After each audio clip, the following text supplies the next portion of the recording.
I love it. I absolutely love it. It's I don't know. I look at it now and listen back to it, especially when we have to start like when I use it for warming up for playing live because we're playing like a few of the songs off the new album live. It's the whole point of going on tour, obviously, because of the new album. I think it's great. It's got such a good like vibe to it, and the groove's excellent. You know, it sounds a lot more organic than anything else we've done. You know, since like freaking way back. You know, because everything kind of after MIDI and onwards was all really like kind of a bit programmed, a bit cut and paste. You know, I mean, don't get me wrong, they were great albums, but it just had it was a bit too like clinical. You know, so I decided this album I wanted to bring back a bit more of the organic like band feel. You know, hence the reason why me and Martin played pretty much like 90% of it live in the studio, to give it that real like decent organic feel, you know, which we hadn't had for ages. But I love it. That's great.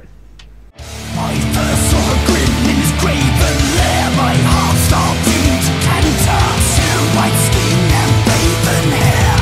It's for Main differences.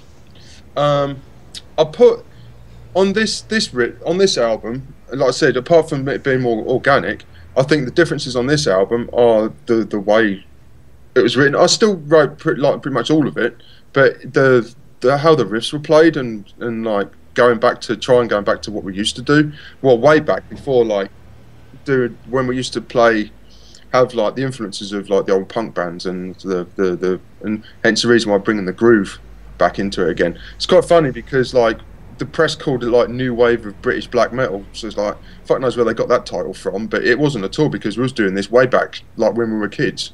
So it wasn't really new wave at all or anything new for us, but it just goes to show when the generation comes around, everything is pretty much like new again, I guess.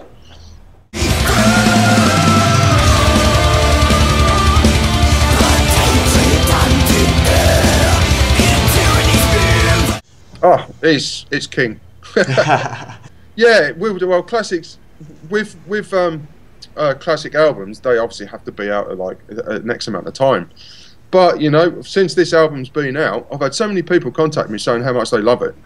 You know, because of the way the riffs are and how it's been written and how it's been played, and you know, everyone says commenting about like the harmonies, the melodies, and like basically the groove. I've had a lot of people actually come back saying about it's got a really wicked groove about it, which is really good because at the end of the day, it's like we're a metal band and it's all about the guitars as far as I'm concerned.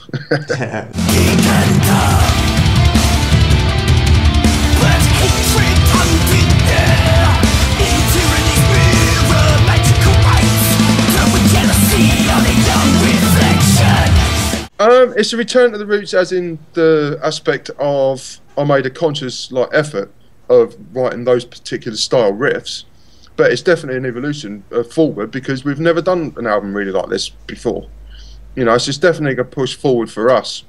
You know, not doing like such like an album's like really like simple and you don't need a like friggin' maths degree to work out what the hell all the instruments are doing. You know, this whole album, actually I wrote this whole album with completely like live in mind.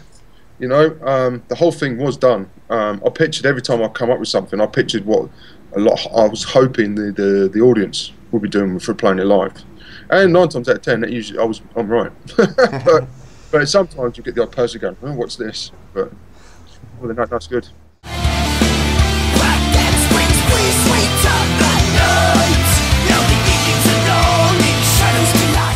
I don't know. It's just something like a couple of other people mentioned would be cool in like putting in there, you know, which is like it works to some degree, but it's like personally I'd have put some other stuff in, but it works, you know, and like people seem to love it, and it gives like sections that the ethnic sounds are in, it gives them the good like atmosphere for what was needed for that section. So yeah, no, it's good.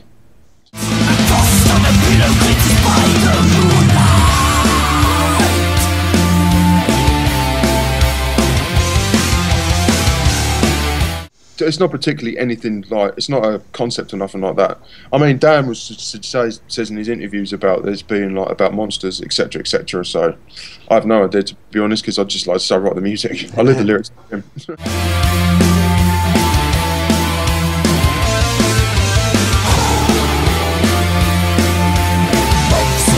Scott was actually part of the writing process as well, because first time, because he's a really good friend of mine as well. For the first time, because I knew he was wanted to do the album, and I knew he was going to do it. So right from the very beginning, when I very first started writing, I got him involved, and he was actually saying, I think it's a good idea to have, this type of feel to it. What about this? What about that? Blah blah blah. And he was like, I was bouncing ideas off of him all the time, off the producer, and which was the first time personally I've ever done that, and that was good because as soon as we go in the studio and going to record it, he knew what the songs were like right from day one. So he knew exactly what to do and how to record stuff and what sound would be best on where, and etc. etc. So this is the reason why the studio took it was a pretty short amount of time for recording the music, which was really, sort of time effective for us. Yeah. Lost to an element, get ways. This was midnight Cinderella. I do it myself. It's like I write the stuff pretty much. Well, I did. I mean, because what we usually do is you have Martin, the drummer. I'll send stuff backwards and forwards to him, and we just write it. Because I mean, to be honest, we tried as a band years ago writing as a group, and it's such a waste of time in a rehearsal room. Some bands are actually really, really good at it, and they're really super productive. But this band, no. This band, we waste so much time in rehearsal room and studios. It's just a complete waste of time and not very productive at all. So the best thing to do is just to evolve it the way we're doing it now. Just one or two people doing the writing, and then everybody else adds their stuff on top of it.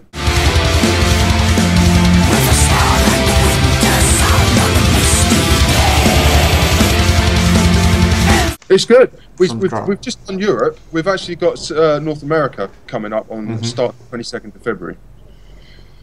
So we're doing States. So I think we're going to South America and possibly China and Indonesia. But nothing's really probably been confirmed yet. The US one's been confirmed, so I'm super looking forward to that. Plus, I live here as well now, so it's really easy for me just to nip to New York. But it's good. It's been going down well. It's been going down really well, actually. But yeah, so we've still got some more. What else we do? We've got Hellfest coming up. We're playing, and a couple of other festivals which will be made sort of publicly aware soon as we find out and they're properly confirmed.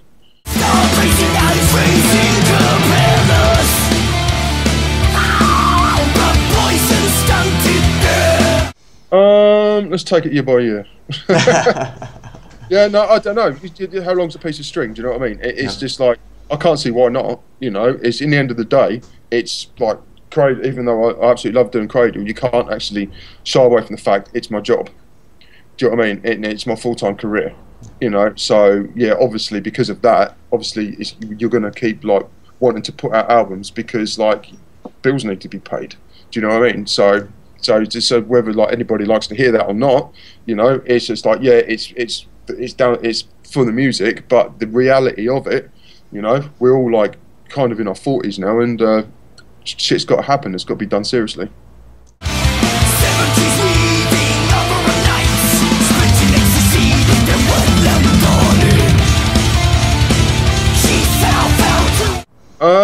To be honest, the years I wasn't in the band, I didn't even listen or look up anything to do with Cradle of Filth.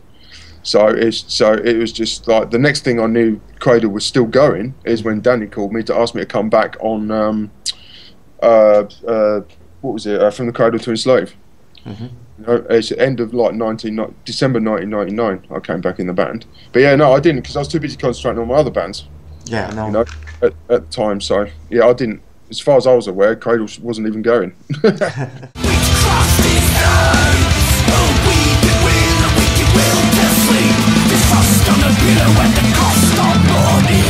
How's it going? It's going absolutely amazing. It's going a lot better than I thought it would, to be honest. It's I've got a few regular students now, and they're coming on. Actually, one guy's a new guy I was started teaching yesterday. Well, not new. That was his second lesson. But the stuff I gave him to practice, he was a complete beginner, and he's come on so well just after one lesson. It's amazing, and it makes me feel really good because so far the response I'm getting back is that people are saying it's the most professional guitar lessons they've ever had. Great, great. So That's really good. us doing it on Skype means I can do lessons like worldwide, which is really good. Really good. You know, I've got 2 lessons to do today. I've got like this interview and another interview over Skype to do, and it's just a good way for me to reach out to fans and kind of just like try and put across the stuff I've learned over the last few years. Plus, also it goes into songwriting and arranging, and also I'm teaching Pro Tools online as well.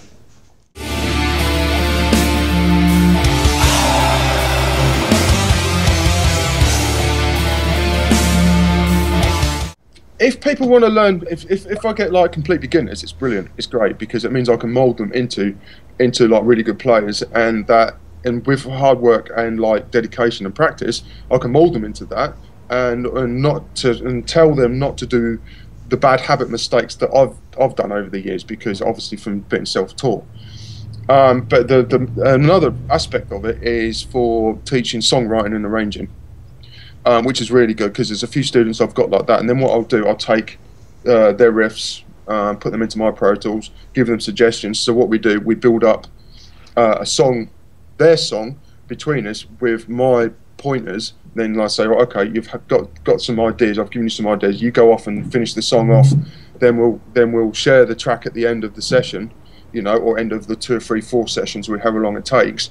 And then we'll reflect on how we come up with this riff, how we did this, how we did that, you know, and then come to the end of it. And so far, people that I've sat down and done this with, they've like come up with their ideas. I've explained, given possible like pointers of what directions to take particular riffs and song structures in, and they're just gone, fucking their songwriting's come, it's unreal. It's started flying, and the stuff they're coming out with sounds amazing.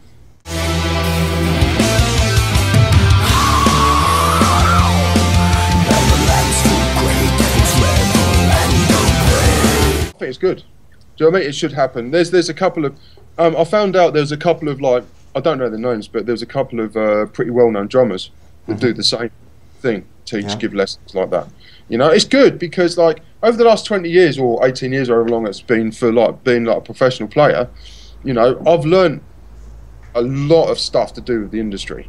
You know, I've made sure, not just playing guitar or writing music for Cradle, I've made sure I've learned all the aspects of the industry, you know, from the producing to the marketing to absolutely everything, you know, and like now I've been doing it for so long and I completely understand it.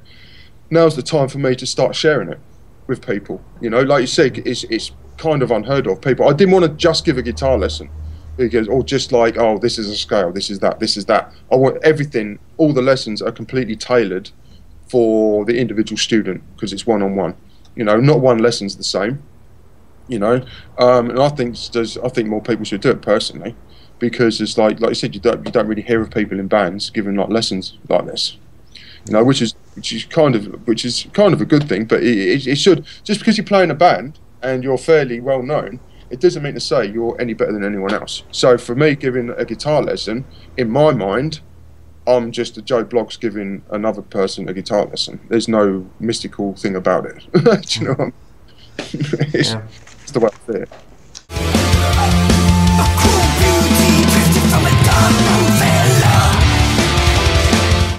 No. Because I've mentioned it. I've got a side project. I've got another band. I have. But I'm not going to release anything to do with it until it's all completely finished. The album's done, the videos are done, the artwork's finished, the photos, the whole lot, and then I've got the release date. You know, because I'm basically releasing it myself. Okay. And there's pros and cons with it. But I've been offered some really good freaking like distribution deals. You know, and plus also I can record everything myself in my own studio. And also did the writing, and so no, we've got it's really good. I'm going to say it's really good.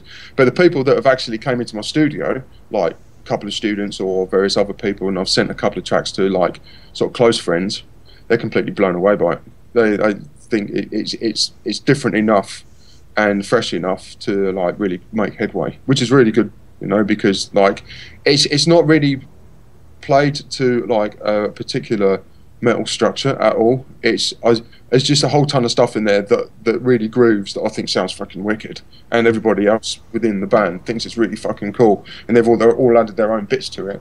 And yeah, it's certainly different, put it that way, but different enough to make it get it noticed.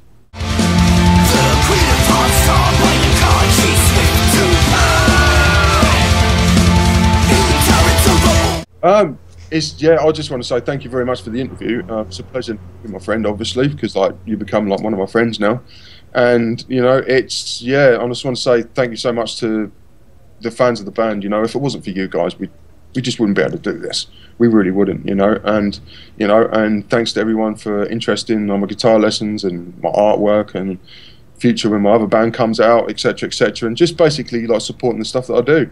You know, I'm speechless how much dedication people put into what I do and what we do as a band. I just want to say thank you very much.